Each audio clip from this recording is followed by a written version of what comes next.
Hello everybody, welcome to the way of solution 11th May 2026 গুরুত্বপূর্ণ আজকের current অ্যাফেয়ার্সের পর্বে সকলকে আরো একবার স্বাগতম জানাই। স্টুডেন্টস, আমরা প্রতিনিয়ত তোমাদের জন্য ক্লাস নিয়ে আসি কারেন্ট অ্যাফেয়ার্সের পর্ব। নতুন বছরে আমাদের অনেকগুলোই কারেন্ট অ্যাফেয়ার্সের পর্ব আমি দিয়েছি। অবশ্যই এইভাবে তোমাদের সাথে কারেন্ট অ্যাফেয়ার্সের পর্ব করতে থাকবো। তো অবশ্যই যারা প্রথমবারের জন্য চ্যানেলটিতে যুক্ত হয়েছো চ্যানেলটিকে সাবস্ক্রাইব করতে ভুলো না। আপকামিং বিভিন্ন পরীক্ষার ভ্যাকান্সি আসতে চলেছে, এটা কিন্তু আমি জোর দিয়ে বলছি, এবং সেই ভ্যাকান্সিগুলোর জন্য তোমাদের প্রস্তুত থাকতে হবে আগে থেকেই কিন্তু তোমাদের প্রস্তুতি নিতে হবে। আর কারেন্ট অ্যাফেয়ার্সের সাথে এই কারণে আমি জিকে প্রশ্নও রাখছি, যাতে তোমাদের একটা দুর্দান্ত প্র্যাকটিস হয়ে যায়। চলো শুরু করছি আজকের আমাদের পর্ব। আজকের কারেন্ট অ্যাফেয়ার্স, চাকরি পরীক্ষার জন্য সেরা প্রতিষ্ঠান অনলাইন প্রতিষ্ঠান TWS একাডেমি অ্যাপ। ডাউনলোড না করলে এক্ষুনি ডাউনলোড করো এবং নিজের নাম এনরোল করো এখানে। প্রথম প্রশ্ন স্ক্রিনে, সম্প্রতি কে পশ্চিমবঙ্গের মুখ্যমন্ত্রী হিসাবে শপথ গ্রহণ করেছেন?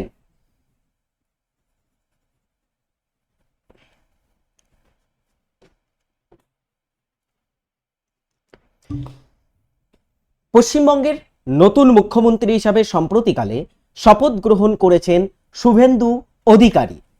Suvendu Adhikari becomes first BJP CM of West Bengal, takes oath along with 5 cabinet minister। সম্প্রতিকালে Suvendu Adhikari তিনি মুখ্যমন্ত্রী হিসাবে শপথ নিয়েছেন এবং তিনি হচ্ছেন পশ্চিমবঙ্গের প্রথম বিজেপির সিএম, অর্থাৎ বিজেপি পলিটিক্যাল পার্টি থেকে আমাদের পশ্চিমবঙ্গে আগে কোনো মুখ্যমন্ত্রী ছিল না। বিজেপি পলিটিক্যাল পার্টির প্রথম মুখ্যমন্ত্রী হিসাবে তিনি শপথ নিয়েছেন পশ্চিমবঙ্গে, এবং তিনি একা শপথ নেননি, তার সাথে 5 জন ক্যাবিনেট মিনিস্টারও শপথ নিয়েছেন। The cabinet minister are Dilip Ghosh, Agnimitra Paul, Ashok Kirtania, Nisith Pramanik and Kshudiram Tudu. এরা 5 জন, এবং সাথে সাথে Suvendu Adhikari as a CM হিসাবে শপথ গ্রহণ করলেন সম্প্রতিকালে। এর পরবর্তী প্রশ্ন, 2026 সালের আর্চারি ওয়ার্ল্ড কাপের স্টেজ 2 এ ভারতীয় মহিলা রিকার্ভ দল কাকে হারিয়ে স্বর্ণপদক জিতেছে?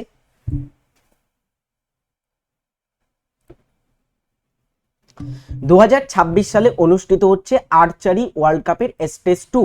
এখানে ভারতের যে আর্চারি বা তীরন্দাজি রিকার্ভ দল, তারা সম্প্রতিকালে একটা দেশকে ফাইনালে হারিয়েছে। সেই দেশটির নাম হচ্ছে চীন, এবং স্বর্ণপদক জিতেছে। তাই বলা হচ্ছে India bit China in shoot of 2 win women's recurve team gold at archery world cup in Shanghai. তো আর্চারি ওয়ার্ল্ড কাপ যেটা অনুষ্ঠিত হচ্ছে কোথায়? সাংহাইতে। সেখানে ওয়ার্ল্ড কাপ স্টেজ 2 তে সেখানে ভারতীয় মহিলা রিকার্ভ টিম চাইনাকে ফাইনালে হারিয়েছে এবং গোল্ড মেডেল জিতেছে। খুব বড় একটা অ্যাচিভমেন্ট, সো ভেরি ইম্পর্টেন্ট। পরবর্তী প্রশ্ন এটা, 2026 সালের তামিলনাড়ু বিধানসভা নির্বাচনে জয়ী হয়ে কে নতুন মুখ্যমন্ত্রী হিসাবে শপথ নিয়েছেন? সম্প্রতিকালে শুধু পশ্চিমবঙ্গে যে বিধানসভা নির্বাচন হয়েছে তা নয়, তার সাথে সাথে পশ্চিমবঙ্গ ছাড়াও কেরালা রাজ্য, দেন হচ্ছে তোমার তামিলনাড়ু, আসাম এবং একটি কেন্দ্রশাসিত অঞ্চল যেটির নাম হচ্ছে পুদুচেরি, এই সমস্ত জায়গাতে বিধানসভা নির্বাচন হয়েছে। তার মধ্যে তামিলনাড়ু বিধানসভা নির্বাচন হয়েছে, আর এই তামিলনাড়ু বিধানসভায় প্রথমবারের মতো এখানে সরকার গড়তে চলেছে একটা পলিটিক্যাল পার্টি, যেটার নাম হচ্ছে ডেয়ার স্টুডেন্টস টিভিকে পলিটিক্যাল পার্টি, আর যার প্রতিষ্ঠাতা হচ্ছে সি জোসেফ বিজয়। তিনি তামিলনাড়ুর মুখ্যমন্ত্রী হিসাবে সম্প্রতিকালে শপথ নিয়েছেন। টিভিকে ফাউন্ডার তিনি, টিভিকের প্রতিষ্ঠাতা C Joseph Vijay takes oath as Tamil Nadu chief minister. তামিলনাড়ুর মুখ্যমন্ত্রী হিসেবে তিনি সম্প্রতিকালে শপথ নিয়েছেন। ছোট্ট করে একটা জিনিস তোমরা জেনে রাখো, টিভিকে পলিটিক্যাল পার্টি তারা তামিলনাড়ুর সিঙ্গেল লার্জেস্ট পলিটিক্যাল পার্টিতে পরিণত হয়েছে, যারা 108টা কিন্তু তোমার সিট জিতেছিল, 108টা কিন্তু বিধানসভা সিট জেতে এই বিধানসভা নির্বাচনে তামিলনাড়ুতে। এবং এটা কিন্তু একটা সরকার গঠনের ক্ষেত্রে ফুললি মার্জিন নয়, এই কারণে কিছু অন্যান্য পলিটিক্যাল পার্টির সাথে তারা অ্যালায়েন্স করেছে এবং তারা সরকার গঠন করেছে। আচ্ছা, আরো একটা ছোট জিনিস, এই সি জোসেফ বিজয় তিনি হচ্ছেন তামিলনাড়ুর একজন খুব বড় সুপারস্টার। তামিল যে ইন্ডাস্ট্রি আছে, ফিল্ম ইন্ডাস্ট্রি, সেখানকার খুব বড় মাপের একজন সুপারস্টার, যিনি প্রথমবারের মতো বা তার পলিটিক্যাল পার্টি প্রথমবারের মতো এই বিধানসভা ইলেকশনটা লড়েছে এবং খুব বড় একটা অ্যাচিভমেন্ট তারা কিন্তু গড়ল। এর পরবর্তী প্রশ্ন, সম্প্রতি কোন কেন্দ্রীয় মন্ত্রী শ্রমিক শ্রেণীর জন্য দেশব্যাপী বার্ষিক স্বাস্থ্য পরীক্ষার উদ্যোগ চালু করেছেন?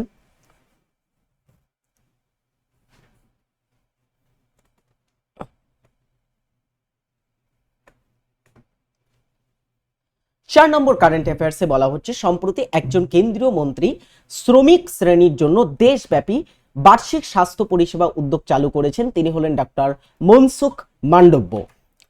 দেখো, union minister doctor Mansukh Mandaviya launches nation wide annual health checkup initiative for workers under labour codes. তো লেবার কোডের বা শ্রম আইনের অধীনে যে সমস্ত শ্রমিক আছে তাদের জন্য বার্ষিক স্বাস্থ্য পরীক্ষার উদ্যোগ সম্প্রতিকালে চালু করেছে মনসুখ মান্ডভিয়া। এর পরবর্তী প্রশ্ন এটা, প্রতি বছর কবে আন্তর্জাতিক মাতৃ দিবস পালন করা হয়ে থাকে বা করা হয়? সকল স্টুডেন্টসকে বলবো পর্বটিতে লাইক করে ফেলো একটা করে দ্রুত। প্রতি বছর কবে আন্তর্জাতিক মাতৃ দিবস বা মাদার্স ডে পালিত হয়ে থাকে? সঠিক উত্তর মে মাসের দ্বিতীয় রবিবারে। ইন 2026 এই মে মাসের দ্বিতীয় রবিবার বা সেকেন্ড সানডে সেটা পড়েছে। Mother's day is celebrated on Sunday. এটা কিন্তু এই বছরের রবিবার মানে 10ই মে রবিবারে এটা পালন হয়েছে। ঠিক আছে, মানে মে মাসের দ্বিতীয় রবিবার এই বছর পড়েছে কবে? 10ই মে দিনটাতে পড়েছে। ভারতের বর্তমান চিফ অফ ডিফেন্স স্টাফ বা সিডিএস হিসাবে কে নিযুক্ত হয়েছেন? আমরা কয়েকদিন আগে পর্যন্ত পড়তাম যে আমাদের ভারতবর্ষের বর্তমান চিফ অফ ডিফেন্স স্টাফ হচ্ছে জেনারেল অনিল চৌহান, বাট বর্তমানে chief of defence staff change হয়ে গেছে। সম্প্রতি নতুন একজন চিফ অফ ডিফেন্স স্টাফ হিসাবে নিযুক্ত হয়েছেন এবং তিনি হলেন লেফটেন্যান্ট জেনারেল রাজা সুব্রমণি। দেখো, lieutenant general NS Raja Subramani appointed new chief of defence staff. এই যে চিফ অফ ডিফেন্স স্টাফ পদ, এই পদের যদি কথা বলি আগে কে ছিলেন এই পদে? ছিলেন অনিল চৌহান, তার আগে ছিলেন জেনারেল বিপিন রাওয়াত। তো বর্তমানে তিনি 3 number third chief of defence staff 3 number ব্যক্তি হিসাবে এই পদে কিন্তু নিযুক্ত হয়েছেন, যার নাম রাজা সুব্রমণি। এর পরবর্তী প্রশ্ন, ভারত এই প্রথমবার কোন বিষয়ের উপরে আইএসও আন্তর্জাতিক উপকমিটির বৈঠকের আয়োজন করেছে?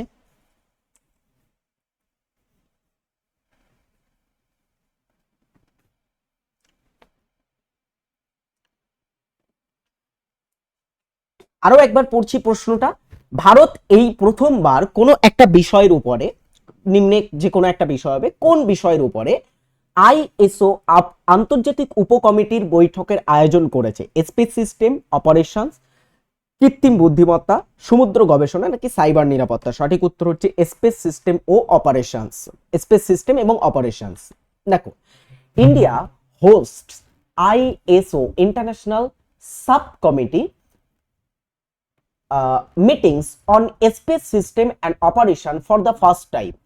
ভারতের জাতীয় মান সংস্থা ব্যুরো অফ ইন্ডিয়া বা bureau of India standards BSI যেটাকে বলা হচ্ছে, নয়া দিল্লিতে international organisation for standardisation ISO এর ISO TC 20/SC14 space systems and operation উপকমিটির 35তম পূর্ণাঙ্গ ও ওয়ার্কিং গ্রুপ সভার আয়োজন করেছে।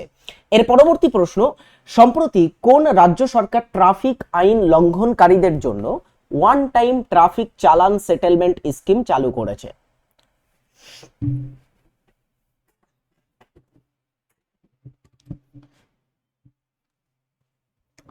One time traffic challan settlement scheme সম্প্রতিকালে চালু করেছে কোন রাজ্য সরকার ট্রাফিক আইন লঙ্ঘনকারীদের জন্য? সঠিক উত্তর হচ্ছে বিহার রাজ্য। এখানে রাইট অ্যান্সার হবে অপশন সি। দেখো, Bihar government's offers one time traffic challan settlement scheme for violators, যারা লঙ্ঘনকারী তাদের জন্য এটা লঞ্চ করা হয়েছে সম্প্রতিকালে। ট্রাফিক আইন যারা লঙ্ঘন করে থাকে প্রায়শই তাদের জন্য। আচ্ছা, বিহারের বর্তমান সিএম পদে কে আছেন অবশ্যই তোমরা কমেন্ট বক্সে জানাবে। গভর্নরটা আমি বলে দিচ্ছি, বিহারের বর্তমান গভর্নর হচ্ছে সৈয়দ আতা হাসনাইন এবং যিনি বিহারের বর্তমান সিএম পদে আছেন তিনি হচ্ছেন সম্রাট রানা। এর পরবর্তী প্রশ্ন, সম্প্রতি কাকে পশ্চিমবঙ্গের নতুন মুখ্যমন্ত্রীর উপদেষ্টা হিসাবে নিযুক্ত করা হয়েছে? সম্প্রতি পশ্চিমবঙ্গের নতুন মুখ্যমন্ত্রী হিসাবে শপথ নিলেন শুভেন্দু অধিকারী এবং যদি আমরা বলি পশ্চিমবঙ্গের সেই নতুন মুখ্যমন্ত্রীর প্রধান অ্যাডভাইজার বা উপদেষ্টা হিসেবে কাকে নিযুক্ত করা হয়েছে? হরিকৃষ্ণ দ্বিবেদী, সুব্রত গুপ্ত, আলাপান বন্দ্যোপাধ্যায় নাকি বিপি গোপালিকা?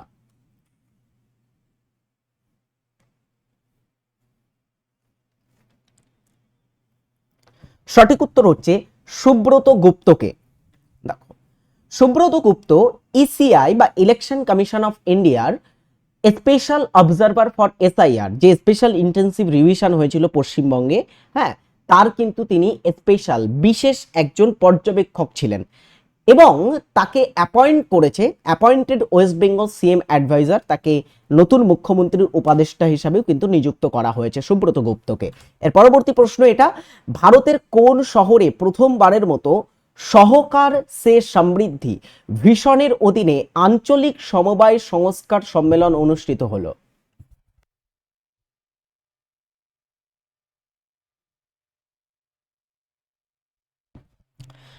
সঠিক উত্তর হচ্ছে আইজলে।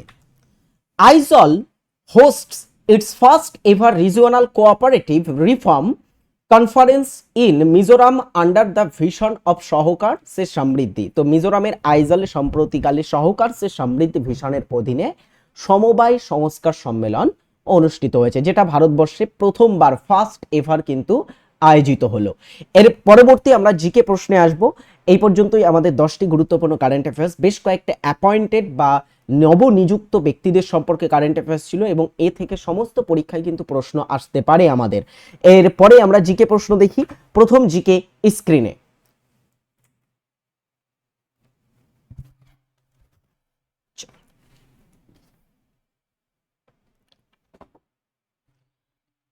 প্রথম কি বলা হচ্ছে, রক্ত জমাট বাঁধা বা রক্ত জমাট বাঁধতে কোন ভিটামিন সাহায্য করে? সঠিক উত্তর ভিটামিন কে সাহায্য করে। এই যে ভিটামিন কে তোমরা দেখতে পাচ্ছ, ভিটামিন কে এর একটা রাসায়নিক নাম আছে, এর রাসায়নিক নাম কি জেনে রাখো। ভিটামিন কে এর রাসায়নিক নাম হচ্ছে ফাইলোকুইনোন।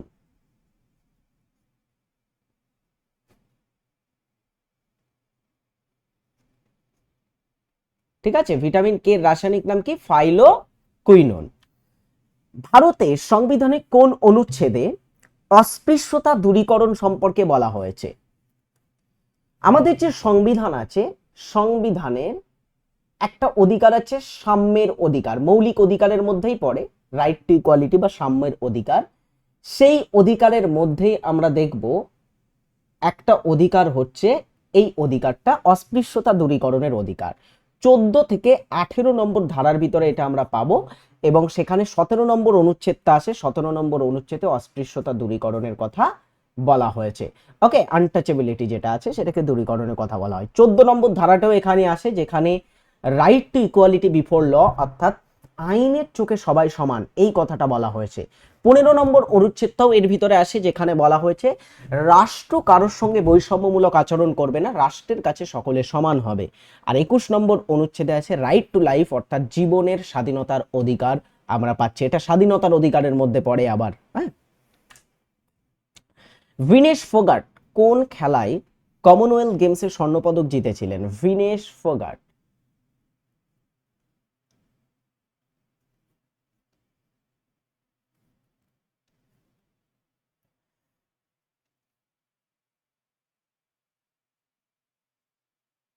দেখো, ভিনেশ ফোগাট তিনি ডেড স্টুডেন্টস তিনবার কমনওয়েলথ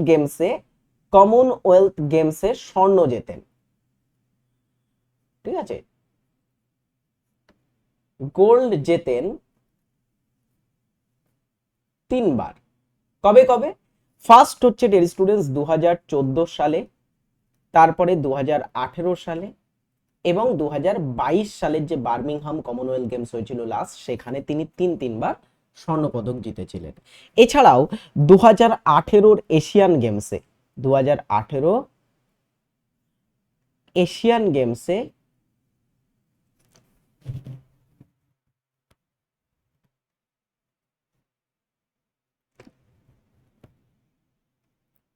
স্বর্ণপদক জেতেন তিনি। হ্যাঁ, এবারে দেখো, তিনি ছিলেন কুস্তিগির, কুস্তির সাথে যুক্ত বা রেসলিং এর সাথে যুক্ত ভিনেশ ফোগাট।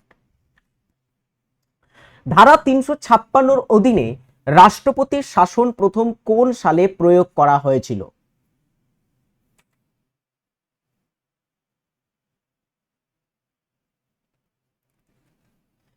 তিনশো ছাপ্পান্ন ধারায় আমরা জানি রাষ্ট্রপতি শাসনের কথা বা রাজ্যের শাসনতান্ত্রিক যে জরুরি অবস্থা তার কথা বলা হয়েছে। ভারতবর্ষে প্রথম জরুরি অবস্থা জারি করা হয়েছিল 1951 সালে। কোন রাজ্যে? পাঞ্জাব রাজ্যে। পাঞ্জাবে প্রথম রাষ্ট্রপতি শাসন জারি হয়। আচ্ছা, এর ফাঁকে তোমরা জানিয়ে ফেলো আমাদের পশ্চিমবঙ্গে কতবার রাষ্ট্রপতি শাসন জারি করা হয়েছে?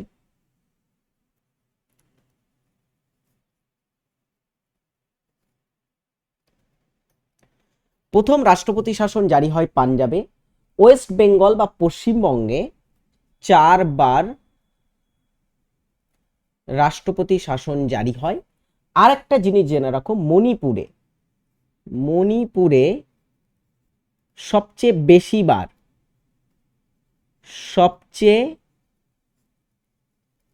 বেশিবার রাষ্ট্রপতি শাসন জারি হয়েছে, ঠিক আছে, মণিপুর রাজ্যে। এরপরের প্রশ্ন দেখি, ভারতের সর্বোচ্চ সামরিক বীরত্বের পুরস্কার কোনটি? সামরিক ক্ষেত্রে প্রদত্ত সর্বোচ্চ বীরত্ব পুরস্কার।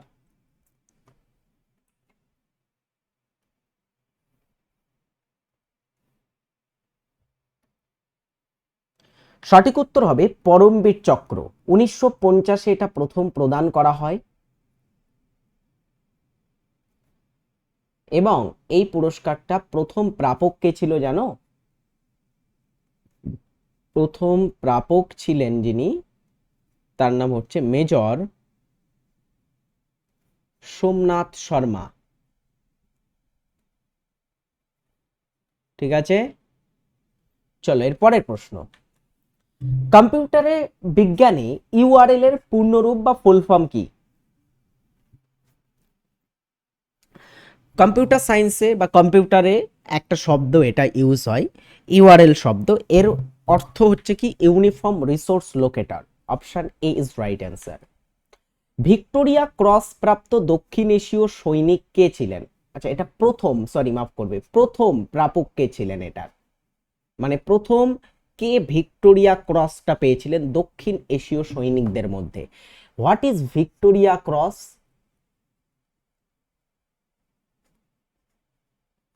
ভিক্টোরিয়া ক্রস, রানী ভিক্টোরিয়ার নাম থেকে নামটা এসেছে। ভিক্টোরিয়া ক্রস হচ্ছে ব্রিটেন বা ব্রিটিশ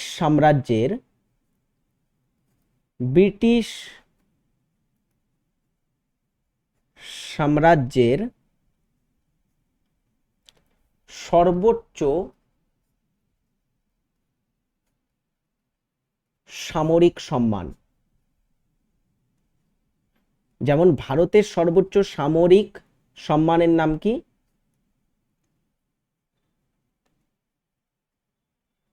ভারতের সর্বোচ্চ সামরিক সম্মান হচ্ছে পরমবীর চক্র। তেমনি ভিক্টোরিয়া ক্রস ব্রিটিশ সাম্রাজ্যভুক্ত সমস্ত দেশের সর্বোচ্চ সম্মান ছিল। আর যেহেতু ভারত ব্রিটিশ সাম্রাজ্যের অন্তর্ভুক্ত ছিল, প্রথম ভারতীয় সৈনিক বা দক্ষিণ এশীয় সৈনিক হিসাবে যিনি ভিক্টোরিয়া ক্রস সম্মান পেয়েছিলেন তিনি হলেন খুদাদাত খান। হাত ঘড়ির বা মেকানিক্যাল ওয়াচ এর কাঁটা ঘোরানোর জন্য প্রয়োজনীয় শক্তি সরবরাহ করে কোনটি?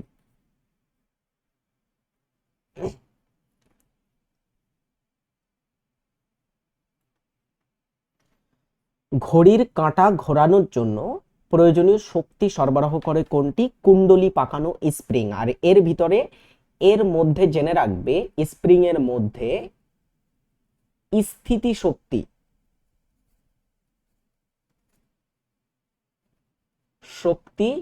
থাকে, স্থিতি শক্তি থাকে। তাহলে ঘড়ির কাঁটা কিভাবে ঘোরে? স্থিতি শক্তির কারণে। ঘড়িতে যখন দম দেওয়া হয় বা ঘড়ির কাঁটার ভিতরে আমরা দেখব ঘড়ির কাঁটাটা ঘুরে থাকে স্থিতি শক্তির জন্য। কুণ্ডলী পাকানো স্প্রিং এ স্থিতি শক্তি থাকে। দ্য স্ট্রেঞ্জার উপন্যাস লিখেছেন Albert Camus, George Paul Sartre, Frederick Nietzsche আর সিমন দা বোভোয়ার। কে দ্য স্ট্রেঞ্জার শীর্ষক বিখ্যাত এই উপন্যাসটি লিখেছেন?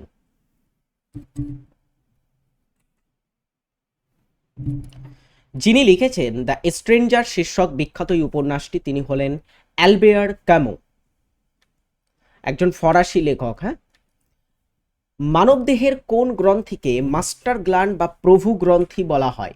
এটা তোমরা পারবে, খুব সুন্দর একটা প্রশ্ন, ইজি বাট ভেরি ইম্পর্টেন্ট একটা প্রশ্ন। প্রভু গ্রন্থি বলি আমরা পিটুইটারিকে, আমাদের মস্তিষ্কে বা মাথায় আছে এটা। পিটুইটারিকে কেন প্রভু গ্রন্থি বলা হয়? বিকজ অন্যান্য যে গ্রন্থিগুলো আছে সেই গ্রন্থিগুলো থেকে যে হরমোন রিলিজ হয় সেই হরমোনগুলো নিয়ন্ত্রণ করে কিন্তু এই পিটুইটারি গ্ল্যান্ড। ওকে, এর পরবর্তী প্রশ্ন, কত সালে ভারতের রাজধানী কলকাতা থেকে দিল্লিতে স্থানান্তরিত করা হয়? কমেন্ট বক্সে জানাবে, এটা তোমাদের একটা বাড়ির কাজ দেওয়া রইল। এরপরে গ্রিন কার্ড কোন খেলার সাথে যুক্ত?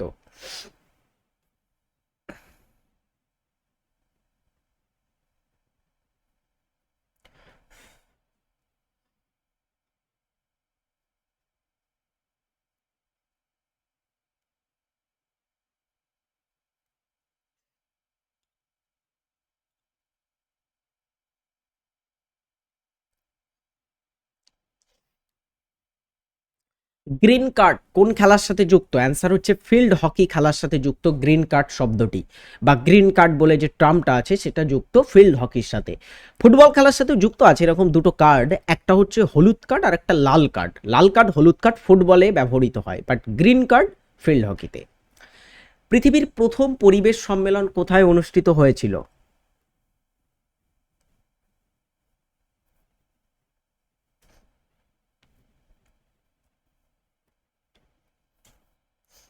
পৃথিবীর প্রথম পরিবেশ সম্মেলন হয় স্টকহোমে, এটা হচ্ছে সুইডেনের রাজধানী। সুইডেনের রাজধানী হচ্ছে স্টকহোম। আচ্ছা, সুইডেনের রাজধানীতে কবে এটা অনুষ্ঠিত হয়েছিল? 1972 সালে অনুষ্ঠিত হয়। ঠিক আছে। হ্যানসেন ডিজিজ কোন রোগকে বলা হয়?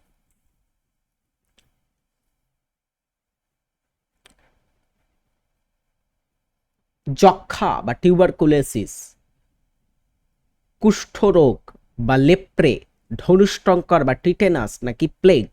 কোনটিকে আমরা হ্যানসেন ডিজিজ বলে চিনি? সঠিক উত্তর কুষ্ঠরোগকে বলা হয়। হ্যানসেন ডিজিজ হলো কুষ্ঠরোগের অপর নাম। এটি মাইকোব্যাকটেরিয়াম লেপ্রের নামক ব্যাকটেরিয়ার কারণে সৃষ্ট একটি দীর্ঘস্থায়ী সংক্রমণ। তাহলে এটা কিসের কারণে হচ্ছে? ব্যাকটেরিয়ার কারণে, আর সেটার নাম মাইকোব্যাকটেরিয়াম লেপ্রে। এটি প্রধানত ত্বক, পেরিফেরাল স্নায়ু, শ্বাসযন্ত্র এবং চোখকে প্রভাবিত করে। এটার নামকরণ কেন হয়েছে এমন? এই যে হ্যানসেন ডিজিজ কেন বলা হচ্ছে?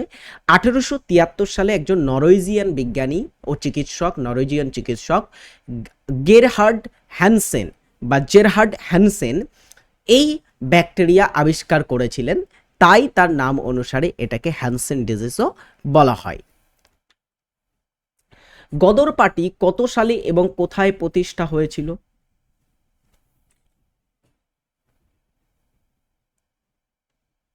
ভারতের বাইরে প্রতিষ্ঠিত হওয়া একটা পলিটিক্যাল পার্টি গদর পার্টি প্রতিষ্ঠা হয়েছিল 1913 সালে সান ফ্রান্সিসকোতে, যেটা আমেরিকা যুক্তরাষ্ট্রে অবস্থিত আছে। ফ্যান চললে তড়িৎ শক্তি কোন শক্তিতে রূপান্তরিত হয়? একটা ফ্যান যদি থাকে সেই ফ্যানে কিন্তু ডিয়ার স্টুডেন্টস তড়িৎ সংযোগ দেওয়া থাকে। তো ফ্যান যখন চলে তখন যে ফ্যানটা চলছে সেই ফ্যানে তড়িৎ শক্তিটা ফ্যানটাকে ঘোরাচ্ছে, আর যখন এটা ঘুরছে তখন এখানে যান্ত্রিক শক্তি তৈরি হচ্ছে, তাই তো? তড়িৎ শক্তি আসছে, এখান থেকে তাপ শক্তি তো উৎপাদন করবে না। তাপ শক্তি কারা করবে? তড়িৎ শক্তি থেকে তাপ শক্তির যদি উদাহরণ বলি, হিটার যেমন তড়িৎ শক্তি থেকে তাপ শক্তি উৎপাদন করে, ঠিক আছে? আলোক শক্তি হবে, যেমন তড়িৎ শক্তিকে আলোক শক্তিতে রূপান্তর করছে তোমার বাল্ব। তো তেমনই এখানে রাসায়নিক শক্তি তো কখনোই নয়। হ্যাঁ, ফ্যান কি রাসায়নিক শক্তি উৎপাদন করে? কখনোই নয়। সো এখানে সঠিক উত্তর কি হবে? এখানে সঠিক উত্তর হচ্ছে ডিয়ার স্টুডেন্টস যান্ত্রিক শক্তি। ঠিক আছে, তড়িৎ শক্তিকে যান্ত্রিক শক্তিকে রূপান্তর করছে কি? সেটা হচ্ছে ফ্যান। এর ঠিক উল্টোটা হয়ে থাকে ডায়নামোতে। ডায়নামোতে কি হয়? ডায়নামোতে আমরা দেখব কি হয়, এখানে এখানে যান্ত্রিক শক্তিটা তড়িৎ শক্তিতে রূপান্তর হয়, তাই তো? ফ্যানের ঠিক উল্টোটা এখানে আমরা দেখতে পাবো। বিখ্যাত ভিক্টোরিয়া জলপ্রপাত কোন নদীতে অবস্থিত? এটা হচ্ছে আফ্রিকার, আমরা বলতে পারি আফ্রিকার বৃহত্তম সব থেকে বড় জলপ্রপাত বা ওয়াটারফল?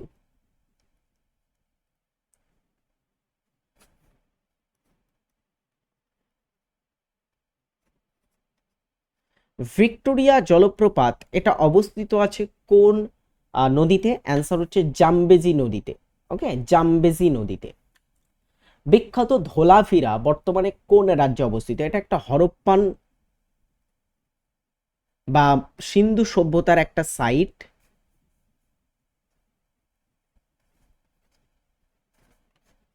ধোলাভিরা, এবং এই সিন্ধু সভ্যতার সাইট ধোলাভিরা এটা অবস্থিত আছে কোথায়? গুজরাট রাজ্যে। 2021 সালে এটা, জেনে রাখবে, বিশ্ব ঐতিহ্যবাহী স্থানের মর্যাদা পেয়েছিল।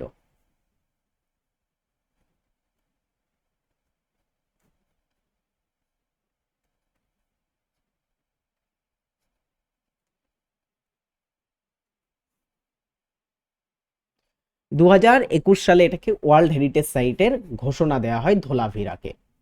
রক্ততঞ্চন বা রক্ত জমাট বাঁধতে কোন খনিজ উপাদানটি সাহায্য করে? প্রথমত দেখেছি একটা ভিটামিনের কারণে আমাদের রক্ত জমাট বাঁধছে, যেটার নাম ভিটামিন কে, বাট একটা খনিজ পদার্থও কিন্তু আমাদের রক্ত জমাট বাঁধতে সাহায্য করে, সেটার নাম কি?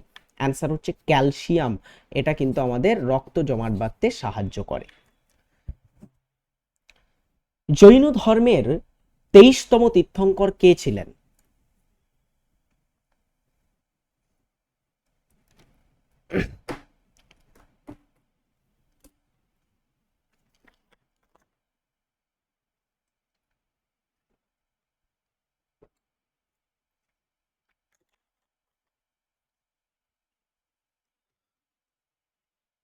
সঠিক উত্তর হবে Parshvanath.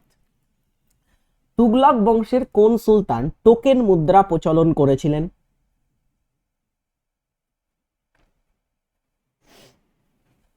Last and final questions, সঠিক উত্তর কি হবে এটা?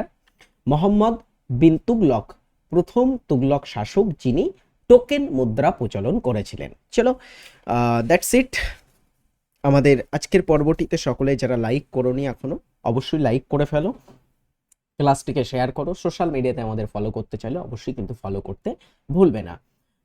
সেখানে আমরা সমস্ত কিন্তু রিয়েল টাইম আপডেট তোমাদের প্রোভাইড করে থাকি। This is Arabul Rahman. এতক্ষণ ছিলাম তোমাদের সাথে একটা দুর্দান্ত কারেন্ট অ্যাফেয়ার্স এবং জিকের প্রশ্ন নিয়ে। আজকের কারেন্ট অ্যাফেয়ার্সগুলো খুব ইম্পর্টেন্ট আপকামিং পরীক্ষাগুলোর জন্য।